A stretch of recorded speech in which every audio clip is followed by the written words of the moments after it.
At the family dinner, I was lifting my glass when I heard it, my father's voice cutting through the chatter like a blade. Nobody needs your money or you. The room didn't even flinch. My sister nodded, almost amused, as if she'd been waiting to say it out loud for years. Heat crawled up my neck, but I kept my face steady, my smile small, my silence sharper than anything they threw at me. They thought I'd swallow it the way I always did. But sitting at that table, surrounded by people who only valued what I provided, I knew something they didn't. Their downfall had already begun. I grew up in that house believing silence was the price of belonging. My parents never said it outright, but it lived in the pauses between their sentences, those tiny, sharp moments where I learned my value came from what I could give, not who I was. Even as a kid, I filled the gaps. If Sarah forgot her homework, I ran it to school. If Dad needed someone to stay home with Grandma, I canceled my plans. And when Sarah hit adulthood and her bills started piling up, somehow they all ended up in my hands too. They called it being the reliable one, but reliability turns into servitude, fast when no one asks how you're doing. On the outside, my family looked warm, tight-knit, loud in a good way. Holiday photos, matching sweaters, my mom's famous sweet potato casserole sitting in the middle of the table like a trophy. People always said we were lucky, but the kind of luck they meant was the pretty kind, the kind you can frame, not the kind that keeps you safe. Grandma was the only person who ever looked at me and didn't see utility. I still remember her tiny kitchen, the smell of peppermint tea and old books, the way her hands would rest on mine when she said, "You don't have to save the whole world, honey." Back then, I didn't realize she meant my world, my family. After she passed, that kitchen became my sanctuary. I kept the key. I kept the memory of someone who saw me. Back at the dinner table, the same table I'd spent decades setting, clearing cooking for, I sat between people who had rewritten me in their heads. Not Maya, the project manager, not Maya who paid her own rent and built her own life, but Maya, the one who fixes things, the one who always shows up, the one who covers the bill, the one who doesn't complain. Dad didn't even look up when he said the words. Mom just kept slicing the ham. Sarah smirked into her wine, and somehow in that moment, everything clicked into place like a door finally shutting. That house wasn't mine, never had been. Maybe that's why their words didn't crush me the way they expected. It hurt God, it hurt, but it didn't break me. It clarified things. It made the air sharp. It made the path forward clean.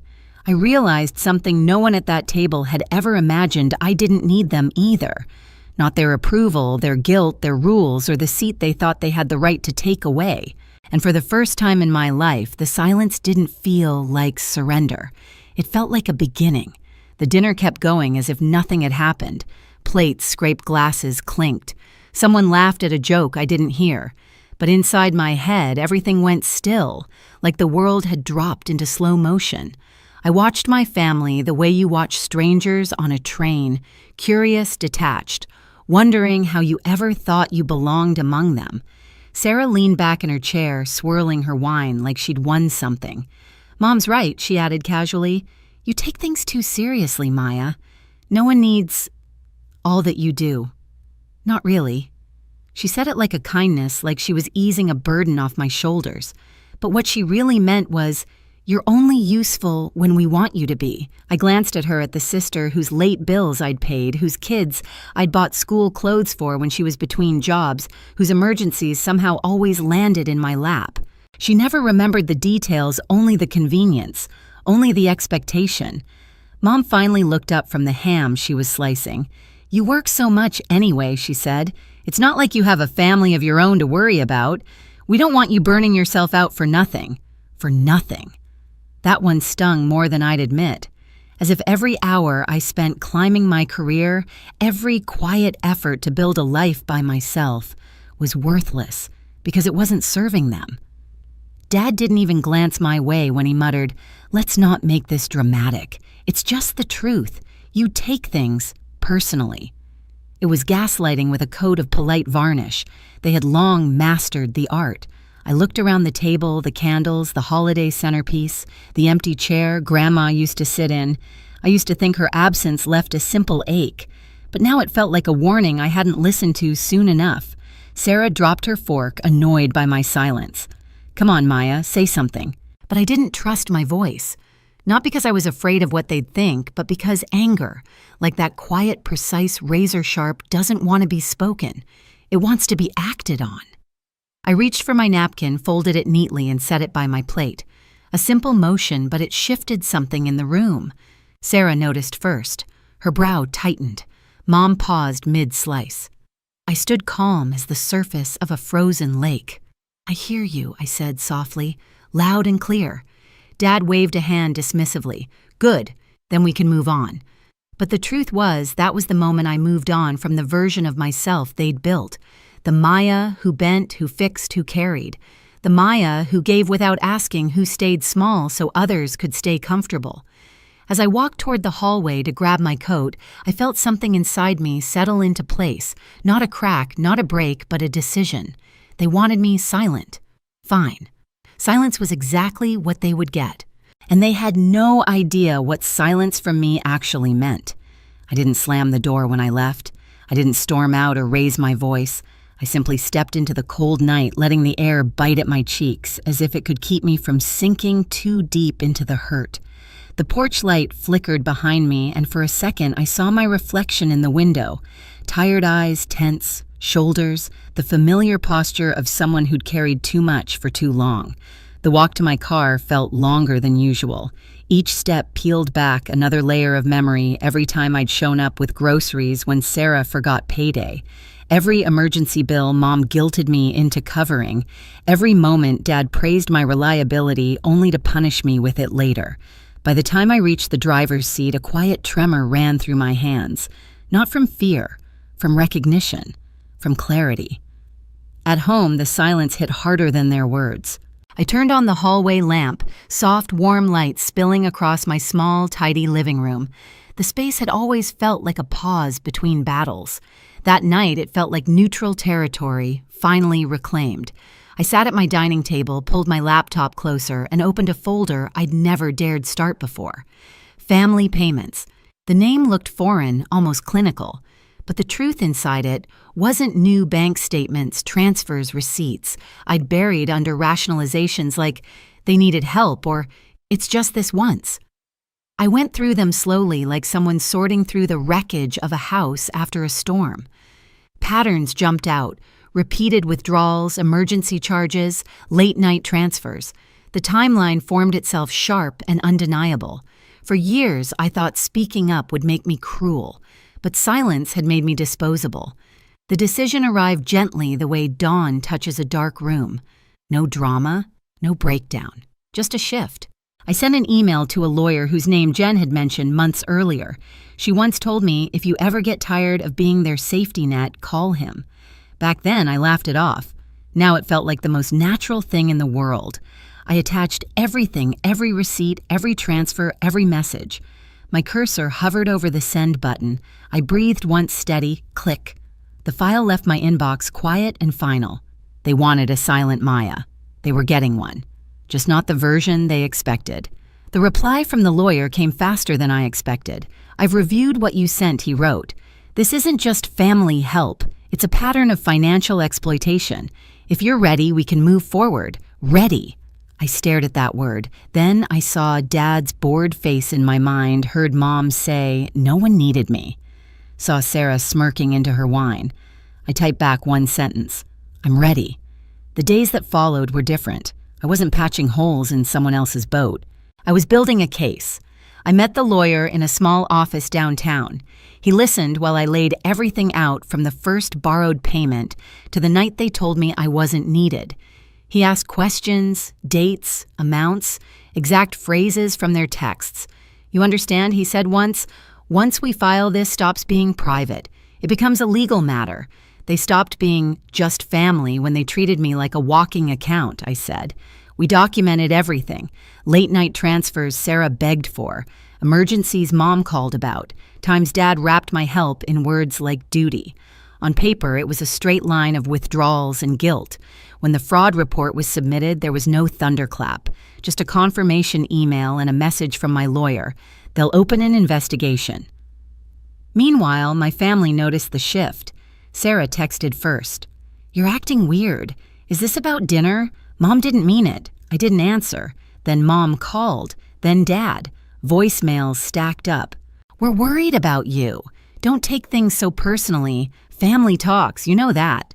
In one message, I heard Sarah in the background complaining that her card kept getting declined. I let it play to the end, then deleted it. 2 weeks later, my lawyer called. "They've opened an investigation," he said. "There's enough to move forward. They'll speak with you again and with them." "Them," I repeated. "You've been carrying this alone for years," he said. "It's theirs to carry now." The day it happened, the sky was a flat winter gray. My lawyer said I didn't have to be there when the investigators showed up, but I wanted to see the moment they realized I wasn't theirs to use anymore. From the street, my parents' house looked the same wreath, same crack in the step. Through the dining room window, I saw the table set my family in their usual places. I parked, walked up, knocked once, and let myself in. Mom looked up, startled. "Maya, you didn't say you were coming." I took off my coat, taking in the scene. Dad at the head of the table, Mom at his right. Sarah across from my old chair. Seth leaned back, relaxed. "Thought you didn't need me," I said. Mom's eyes narrowed. "Don't start." Sarah rolled her eyes. "You're seriously still on that?" I walked to my seat but didn't sit. I set my bag there instead. Dad cleared his throat. "Look, he said about what was said last time. Let's not blow it up." "We were just talking." Mom bristled. "I was just being honest. That's one word for it," I said. Seth snorted. "We said we don't need your money. Take the hint." I looked from him to Sarah. "Funny," I said, quietly. "Some people are very interested in where my money went." Sarah's laugh cut off. "What's that supposed to mean?" Before I answered, there was a sharp knock at the front door. 3 hard, measured hits that rattled the frame. The sound froze the room. Dad frowned. "Who is that?" "You should get that," I said.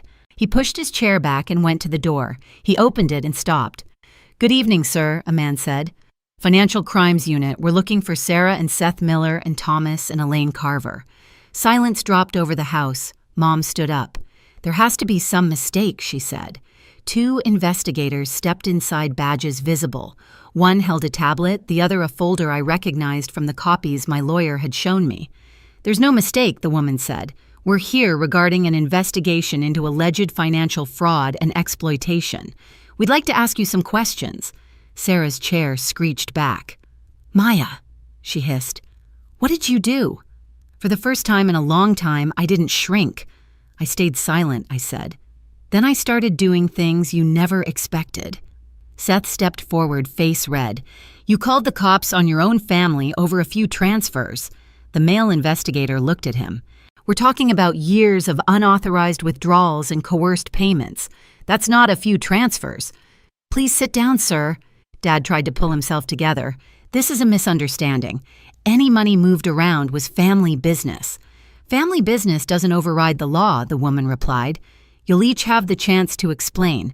For now, we need you to remain while we ask some questions." Mom turned to me, eyes wet. "Maya, tell them this isn't what it looks like." I met her gaze.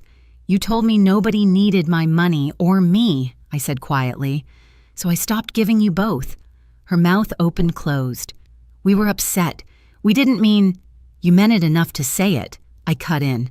The words didn't come out as a shout. They came out level, held up by every drained account. Sarah lurched forward. "You're going to let them ruin our lives." "I didn't ruin anything I said. I just stopped hiding what you did." The investigators began. Dates, amounts, authorizations. Sarah stumbled, looking at Mom, at Dad. Seth scoffed once, then fell silent when specific totals were read. Every favor shrank under the weight of the numbers. I didn't stay for the whole thing. I had no interest in watching them scramble. As I picked up my bag, Dad snapped, "If you walk out that door, don't bother coming back." For years, that sentence had been a loaded gun pointed at my chest. This time, it just sounded tired. I looked at him. At the man who'd taught me family was everything as long as I kept paying for it. "I left a long time ago," I said.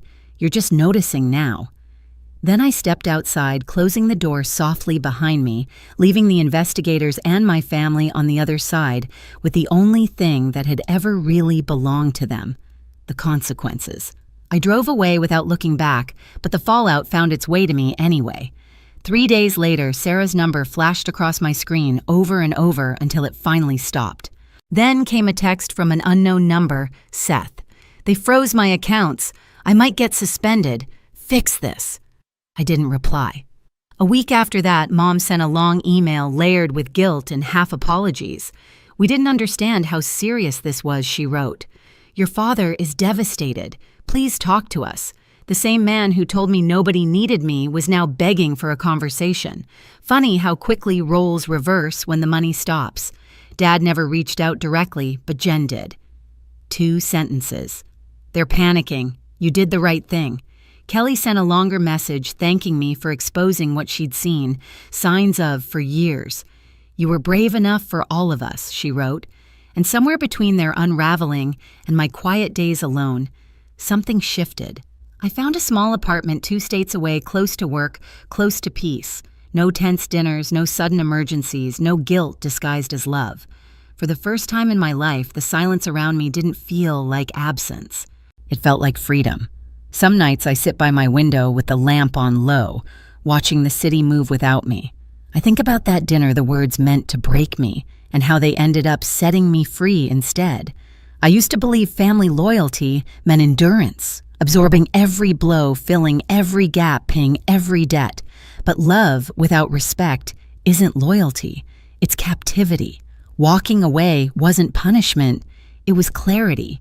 And is. The same silence they once mocked became the boundary that saved me. If any part of my story feels familiar, if you've ever been dismissed or told you were too sensitive, you aren't alone.